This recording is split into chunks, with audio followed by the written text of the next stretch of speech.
C'est l'un des territoires les moins peuplés de la planète. Moins de 0,3 habitants au kilomètre carré, un archipel de 778 îles et à peine plus de 3000 habitants. Ce sont les îles Malouines, que la Grande-Bretagne appelle les Falklands.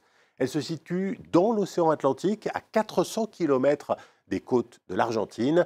Elles ont connu plusieurs vagues de colonisation, y compris par les Français, mais ce sont les Britanniques qui les occupent définitivement depuis 1833.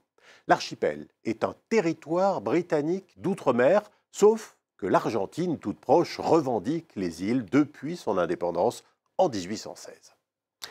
Et ce différend historique a fini par se transformer en conflit armé il y a 40 ans, en 1982. Le chef de la junte au pouvoir en Argentine à l'époque, Leopoldo Galtieri, commande à ses troupes d'envahir les îles Malouines qui tombent en quelques heures. Mais la première ministre britannique, Margaret Thatcher, décide immédiatement d'envoyer sa marine à plus de 12 000 km de Londres pour reprendre les Falklands. Le ton monte entre les deux pays. S'ils veulent venir, qu'ils viennent. Nous sommes prêts à nous battre. L'objectif du gouvernement est de libérer les îles de l'occupation et de rétablir l'administration britannique le plus rapidement possible. Le conflit durera tout juste 10 semaines et se terminera par la reddition des troupes argentines. Le bilan est lourd pour une guerre éclair. 649 Argentins, 255 Britanniques et 3 habitants de l'île ont été tués. Les relations diplomatiques entre Buenos Aires et Londres ont été rétablies en 1990, mais la position des deux pays sur les Malouines n'a pas changé. La Constitution argentine de 1994 revendique toujours les îles comme partie du territoire national et les Britanniques n'ont pas l'intention d'abandonner cet archipel stratégique. Billet retour sur la guerre des Malouines, c'est un reportage d'Éléonore Vanel, Nicolas Flon et Flavian Charuel. Happy and glorious, long to reign over us, God save the Queen.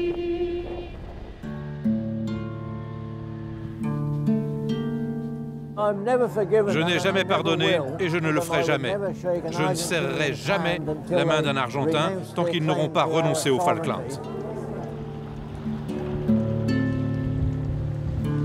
Les gens ici veulent être britanniques, ils ont toujours voulu l'être, ils ne veulent pas être argentins.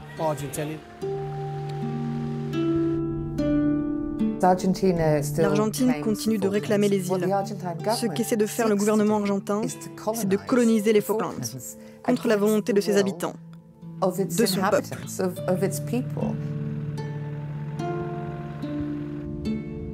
Un archipel rocheux, perdu aux confins de l'Atlantique Sud, autour duquel deux pays se déchirent, jusqu'à lui donner deux noms différents.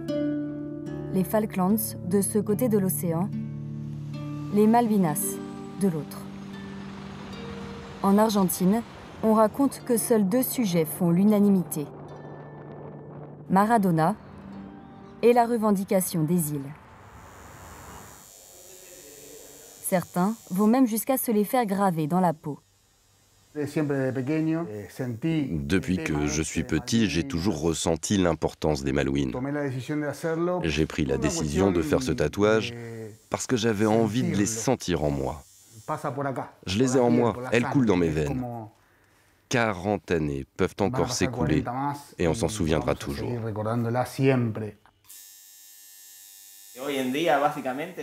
Aujourd'hui, ce tatouage est devenu un classique en Argentine, quelque chose d'iconique.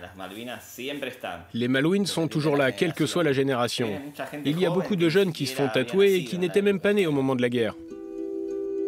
Pour plus de 8 Argentins sur 10, leur gouvernement doit continuer à réclamer la souveraineté sur les îles. La défaite de 1982 face aux Anglais reste une plaie béante dans le pays. 649 Argentins ont perdu la vie lors du conflit. C'est difficile de faire face à tous ces noms. Ils n'ont jamais pu rentrer chez eux, contrairement à certains d'entre nous qui ont eu cette chance. Martín Otaño était âgé de 18 ans quand il a été envoyé combattre aux Malouines. Le jeune soldat venait de débuter son service militaire. On n'a pas eu le temps de s'entraîner. Non seulement on n'a pas appris à tirer, mais on ne savait rien non plus des systèmes de communication. Personne ne m'a appris à utiliser une radio. Je me sentais comme de la chair à canon. Comme lui, 7 combattants sur 10 étaient de jeunes conscrits de moins de 20 ans. Après 2 mois et demi d'affrontements, les Argentins se rendent face à l'armée de Margaret Thatcher. Mais le calvaire de Martin se poursuit. Comme on avait perdu la guerre, on était une honte. Donc on nous a ramenés cachés, de nuit, on nous a déposés à la caserne. Ils n'ont laissé personne venir nous voir. Pour moi, ça a été presque plus douloureux que tout ce que j'avais vécu pendant les 2 mois et demi où j'étais aux Malouines. J'ai enfermé tout ce qui m'était arrivé dans une petite boîte, au fond de mon âme. J'ai fermé à clé et j'ai jeté les clés. Il aura fallu à Martin plus de 30 ans et un long exil en Espagne pour pouvoir parler de nouveau des Malouines. Faute d'accompagnement, plus de 400 soldats argentins se sont suicidés dans les mois qui ont suivi la guerre. Mais au fil des années, ces souvenirs honteux de la défaite se sont effacés au profit d'un patriotisme exalté. Dans le centre du pays, à l'occasion des 40 ans de la guerre, une cérémonie célèbre le courage des pilotes argentins.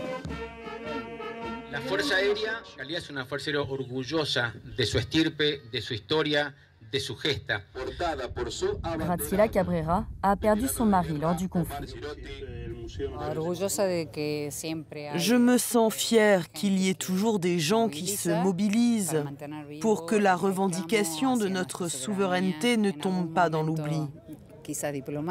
Et un jour, peut-être, grâce à la diplomatie, le drapeau argentin pourra flotter de nouveau sur les îles Malouines.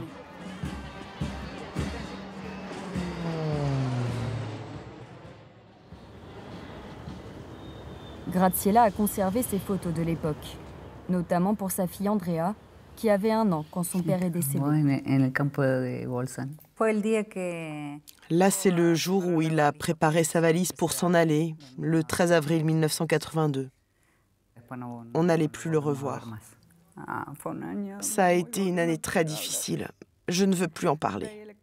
Je le voyais partout, sur tous les visages, car je ne savais pas s'il avait disparu, s'il était mort. Moi, je me sens très fière, qu'on soit 40 ans après, 10 ans, 50 ans ou même 100. Je me sentirai toujours fière de lui et de tous les autres, qu'ils soient revenus ou pas.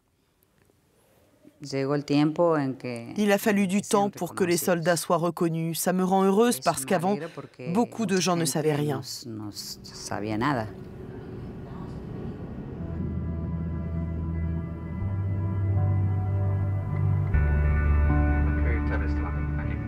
Nous prenons la direction de l'archipel des Malouines. À moins de 500 km des côtes argentines, le temps est aussi aux commémorations.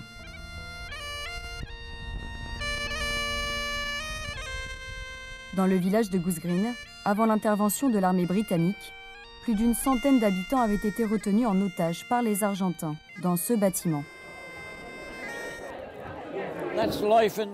Voilà comment on vivait dans cette pièce quand on était tous enfermés. J'ai pris cette photo un soir. Ma femme et moi, on dormait là-bas, au niveau de la porte. On avait creusé des enfoncements dans le sol. Dès que les combats s'intensifiaient, on pouvait se réfugier sous les fondations. Eric Goss était responsable de la colonie de Goose Green. Ses souvenirs traumatisants de la guerre ne l'ont jamais quitté en 40 ans. Je n'ai jamais pardonné, je ne pardonnerai jamais. J'ai été 2 fois aux Nations Unies, j'y ai rencontré des Argentins, et je leur ai dit que je ne serrerai jamais la main d'un Argentin tant qu'ils ne renonceront pas à la revendication de nos îles.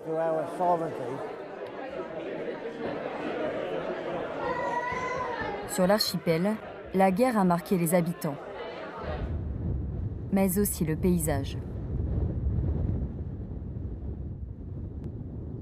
Elle a surtout renforcé le sentiment d'appartenance au Royaume-Uni. Je pense qu'on est vraiment très fiers de faire partie de la famille britannique. Et on est très patriotique. Donc vous allez voir beaucoup de drapeaux. Et on roule à gauche, ce qui a toujours été le cas, sauf bien sûr quand les îles ont été occupées. Là, les Argentins nous ont forcés à rouler de l'autre côté. Léona Roberts avait 10 ans à l'époque de la guerre. Sa famille fait partie des premières Britanniques à s'être installées sur l'archipel.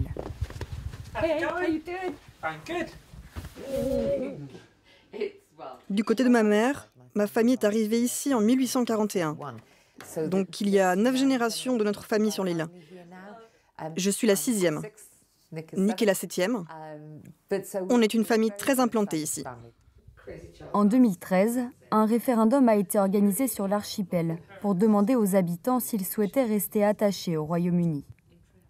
Comme Léona et son fils Nick, 99,8% des participants ont voté oui. Mais le scrutin a été jugé illégitime par l'Argentine. Ce que racontent les Argentins, c'est qu'on est une population de colons, ce qui n'a aucun sens. Il n'y avait quasiment rien ici quand ma famille est arrivée. On a construit ce pays. Donc nous dire qu'on n'existe pas, que mes enfants n'ont pas le droit à l'autodétermination, je trouve ça insultant. Ces tensions avec l'Argentine ne se sont pas apaisées.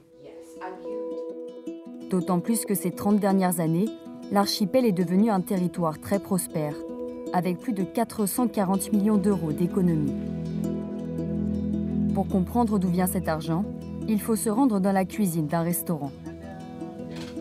La richesse des îles, la voici. Là, c'est notre calamar local qu'on a prédécoupé. Et on rajoute un peu de chili par-dessus. Un trésor de la mer, très réputé sur l'archipel et dans le monde entier. Ça a le goût des Falklands. Cheryl Roberts dirige une pêcherie. Sur chaque carton, on peut voir la taille, on a aussi la date où ça a été pêché et puis congelé. Quelques années après la guerre, le Royaume-Uni a obtenu la création d'une zone de pêche exclusive autour des Falklands. Les navires étrangers doivent depuis payer des taxes, ce qui a radicalement changé la vie des habitants. La pêche représente 64% de notre PIB, ce qui permet de financer l'accès à une éducation gratuite, à des soins médicaux gratuits, donc c'est extrêmement important. Alors quand on évoque avec Cheryl les vues de l'Argentine sur ces importantes ressources maritimes, on ne peut pas dire qu'on profite de la situation parce que ce sont nos îles, nos eaux, nos poissons. Ils n'ont rien à répondre à ça.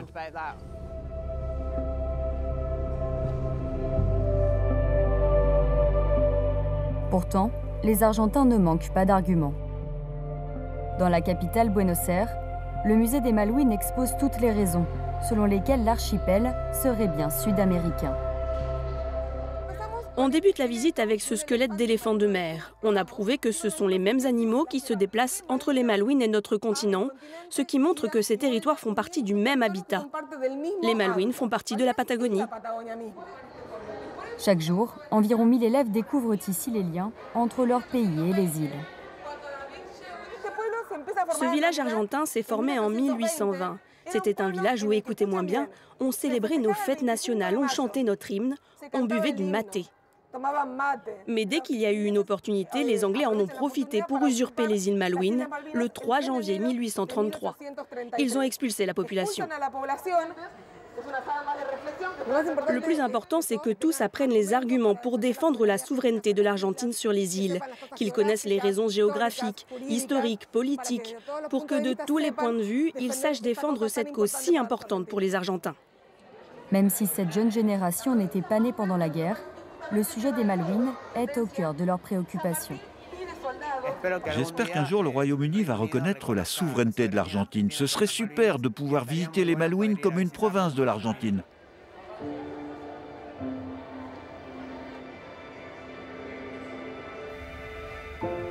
Le peintre Javier de Obeson, lui non plus, n'a jamais été aux Malouines.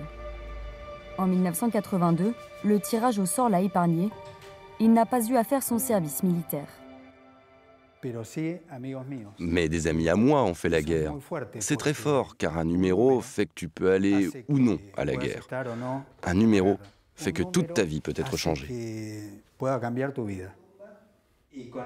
Parmi ses amis d'enfance qui ont connu la guerre, l'ancien combattant Martín, que nous avons déjà rencontré. Depuis le front, le jeune soldat avait envoyé à Javier une lettre. Cette correspondance a été le point de départ de la prochaine exposition du peintre pour les 40 ans du conflit. Elle était complètement cachée au milieu d'une tonne de photos. Je me suis dit, quoi de mieux que de faire une œuvre avec cette lettre en arrière-plan, en juxtaposant des images comme la mort, la violence, les explosions, la détresse. Pour moi, ça a été très libérateur. Ça a été comme une catharsis. De revivre tout ça, ces émotions que j'avais oubliées, cachées pendant si longtemps. Je pense que l'art permet ici de guérir, de rapprocher les gens et de mieux se comprendre. C'est le jour de l'inauguration de l'exposition de Radière. L'artiste a prévu une surprise pour Martín. Il a invité des amis d'enfance que le vétéran n'avait plus revus depuis la guerre, quand il a coupé les ponts avec sa vie d'avant. Ce sont mes anciens camarades de classe. On a été séparés pendant plus de 40 ans, on était ensemble à l'école. Oui, c'est incroyable. Tout ce processus de création avec Javier, avoir retrouvé cette lettre, nous retrouver tous ensemble, c'est comme si une boucle se refermait et que tout s'imbriquait de nouveau. Donc oui, on est très contents. La guerre a séparé notre amitié, mais à travers l'art, l'histoire de la guerre nous a réunis. Et là, c'est le moment de la concrétisation de tout ça. 40 ans après, des blessures individuelles se sont finalement refermées. Mais la nation argentine, elle, n'est pas prête de cicatriser ni de renoncer aux îles de l'Atlantique Sud. Et voilà donc pour ce reportage aux îles Malouines, 40 ans après la guerre. Un reportage que vous pourrez retrouver bien sûr sur France24.com. Je vous dis à très vite pour un nouveau numéro de Billet Retour.